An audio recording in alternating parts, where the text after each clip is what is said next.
Kalpasan ti mano nga oras ang napasamak iti pamaltog kini Provincial Fire Marshal Ruben Pascua. Titamit nga voluntaryo nga nagsurrender iti masuspetsa ani Ray Monico Acena iti kaming iti PNP. Aging gana ita nga gundaway saan pa'y nga mamuan iti pakikapuan no apay a pinaltugan na iti suspect iti opisyal na. Kapuanan na saan na pa'y kahit tagsaw iti masuspetsa mainaig iti pamaltog na. Iti pinakipatpatang mi ni Provincial Director Eduardo De Pali Jr. Mainaig iti nasao a kaso. Considered solved iti nakunana. Fire Superintendent Ruben Pascua considered solved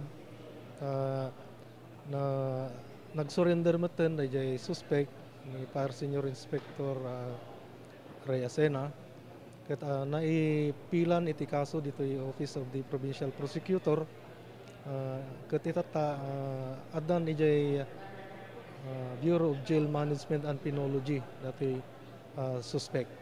Sigun pa iti investigasyon iti kapulisan, adda pa kay naigan iti trabaho iti pakaigapuan, iti nasao nga pamaltog, basar iti nakita da nga papel, anasarakan da iti kainget nga pinag-imbestigar da iti mismo a crime scene. Naibaga pa iti nadakamat nga opisyal, napilaan iti kaso iti masuspetsa ni Captain Acena, iti Revised Penal Code 3815, when no murder. Idimit lang kalman. Huwebes may kawalo nga aldaw iti bulan ti Hulyo na ipisok iti pagbalodan ni Captain Acena iti mismo a City Jail a masarakan iti Ayusan Sur, Syudad iti Bigan.